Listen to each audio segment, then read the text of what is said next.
Hello दोस्तों, मेरा नाम विपुल चावड़ा है और आप देख रहे हैं एंड्रोमेडा एजुकेशंस। मैं प्रेजेंट कर रहा हूँ what is the sun, the power of the sun. Sun के बारे में पूरा जानने से पहले हम उसकी कंटेंट देख लेते हैं।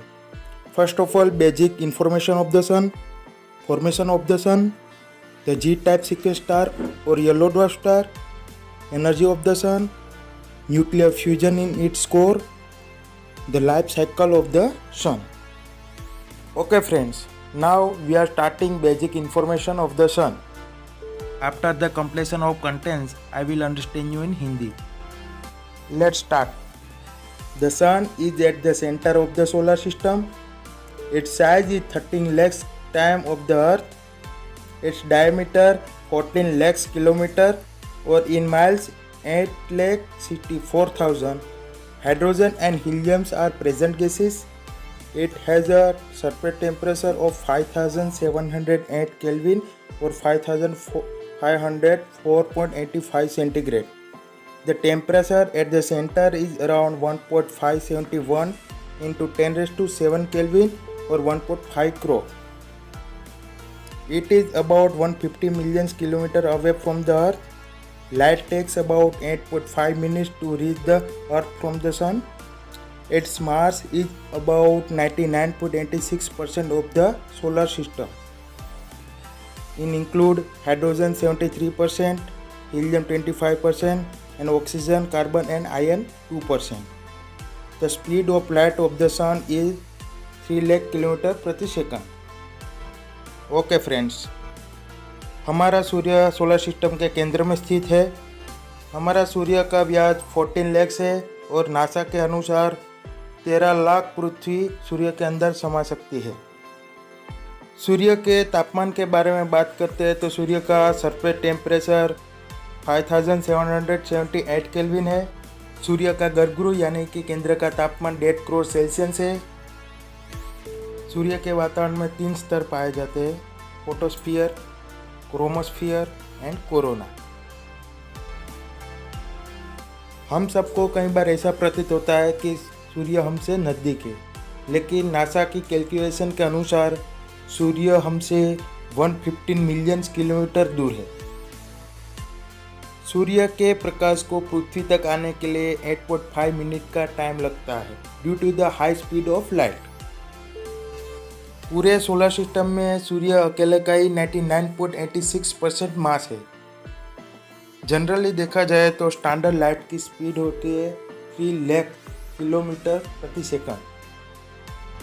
दोस्तों, हमारा अगला टॉपिक है formation of the sun. Sun की उत्पत्ति कैसे हुई उसके बारे में हम जानेंगे. Let's start. The sun formed approximately 4.6 billion year ago.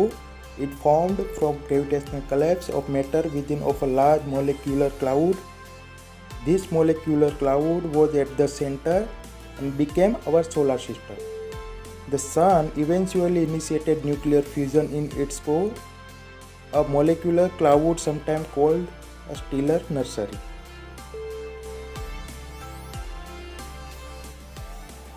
NASA की रिसर्च के अनुसार हमारे सूर्य का जन्म 46 करोड़ पहले हुआ था.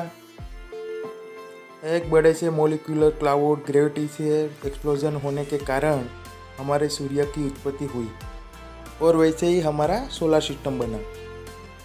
Our third topic is G type sequence star और येलो ड्वार्फ स्टार. चलो उसके कंटेंट देख लेते हैं. The sun is a G type sequence star based on its spectral classification. A G-type main sequence star, often called a yellow dwarf star or G dwarf star. G dwarf star has 0.84 to 1.15 solar masses. It has a surface temperature of between 5300 Kelvin to 6000 Kelvin. It is converting the element hydrogen to helium in its core by means of nuclear fusion. Other well-known example of G-type main sequence star include Alpha Centauri A, TOH80 and 51 Pegasi. G type spectral class को G dwarf star और yellow dwarf star से भी जाना जाता है. हमारा सूर्य जी type की श्रेणी में आता है, ऐसा हमारे वैज्ञानिकों ने साबित किया है. जितने भी तारे येलो ड्वार्फ की श्रेणी में समावेश किए जाते हैं उसका 0.84 टू 1.15 सोलर मासिस है। वो सभी येलो ड्वार्फ स्टार का surface temperature 5300 kelvin to 6000 kelvin तक रहता है। वो सभी येलो ड्वार्फ स्टार में न्यूक्लियर फ्यूजन के कारण हाइड्रोजन का हीलियम में कन्वर्जन होता है और भारी मात्रा में एनर्जी प्रोड्यूस होती है। Alpha Centauri A, Tau Ceti and 51 Pegasi वो भी जी टाइप के ही उदाहरण है। Our upcoming topic is energy of the sun. Content में क्या है वो देख लेते हैं। In the sun, hydrogen is converting into helium by means of nuclear fusion. Each second, the sun fuses approximately 600 million tons of hydrogen to helium. The sun is converting about 4 million tons of matter to energy. 4 million tons energy can take between 10,000 to 1,70,000 years to escape from its core. Note down, the sun is no longer in hydrostatic equilibrium. थोड़ा सा visualise करके जान लेते हैं। सूर्य के nuclear fusion के दरमियान hydrogen का हीलियम में कन्वर्ट होता है, तब एक कोवेलेंट बॉन्ड बनता है। हर एक सेकंड में सूर्य के गर्भगृह में 600 मिलियन टन हाइड्रोजन का हीलियम में कन्वर्जन होता है। 6 मिलियन टन हाइड्रोजन में से 4 मिलियन टन का एनर्जी में कन्वर्जन होता है। प्रोड्यूस हुई 40 लाख टन एनर्जी अगले 10,000 से लेकर 1,40,000 वर्ष तक चलती रहती है। उसका मतलब ऐसा नहीं है कि हमारा सूर्य हाइड्रोस्टैटिक इक्विलिब्रियम में ही रहेगा। अब हम बात करने वाले हैं nuclear fusion in its core. मित्रों, कंटेंट देख लेते हैं। Nuclear fusion in the sun is a reaction in which 2 hydrogen nuclei, deuterium and tritium combine into helium and other subatomic particles. Energy released in most nuclear reaction is most larger than in chemical reaction. In the sun, the ionization energy gained by adding an electron to a hydrogen nucleus 13.6 electron volt less than 1 millionth of the 17.6 million electron volt released in the deuterium tritium reaction. The complete conversion of 1 gram hydrogen would release 9 into 10 raised to 13 joules of energy. अब हम detail में जान लेते हैं। Hydrogen का 2 isotopes है, deuterium and tritium, जिसका पूरी तरह से हीलियम में कन्वर्जन होता है और एनर्जी प्रोड्यूस होती है। हमारे भौतिक शास्त्री के अनुसार केमिकल रिएक्शन से ज़्यादा न्यूक्लियर रिएक्शन में एनर्जी प्रोड्यूस होती है। ड्यूटेरियम ट्रिटियम रिएक्शन के दरमियान 17.6 million electron volt energy release होती है। हाइड्रोजन की एक अमेजिंग बात बता देता हूँ। 1 ग्राम हाइड्रोजन जलाने से 9 into 10 raised to 13 joules of energy produce होती है। हमारा लास्ट टॉपिक है तारा का जीवन चक्र, यानी कि सन का जीवन चक्र। चलो कंटेंट देखते हैं। Main sequence star the sun, stellar nebula. This is the protostar composed of dust clouds.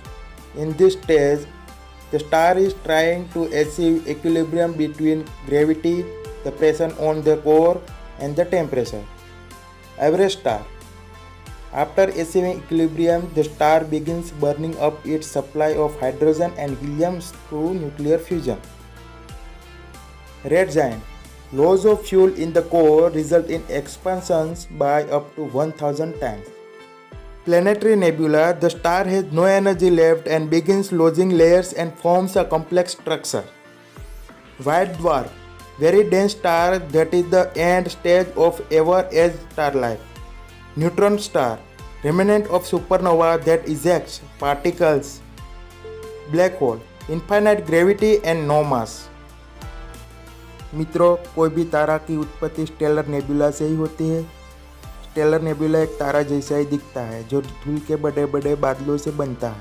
Stellar nebula solar system का पहला स्टेज है, जिसमें तारा गुरुत्वाकर्षण बल, केंद्र के दबाव और तापमान के बीच इक्विलिब्रियम में रहता है। हमारा सूर्य एक एवरेज स्टार है। हाइड्रोस्टैटिक इक्विलिब्रियम अचीव करने के बाद हाइड्रोजन का हीलियम में न्यूक्लियर फ्यूजन होना स्टार्ट करता है। 1000 बार न्यूक्लियर फ्यूजन होने के बाद सूर्य के केंद्र में इंजन खत्म हो जाता है और एवरेज स्टार रेड जायंट का फॉर्म ले लेता है। इस स्टेज में तारा की संपूर्ण ऊर्जा खत्म हो जाती है। सभी लेयर खत्म होने के बाद प्लैनेटरी नेबुला एक जटिल स्ट्रक्चर बन जाता है। प्लैनेटरी नेबुला से व्हाइट ड्वार्फ में कन्वर्ट होने के बाद तारा की लाइफ समाप्त हो जाती है और वो एक न्यूट्रॉन स्टार में परिवर्तित होता है।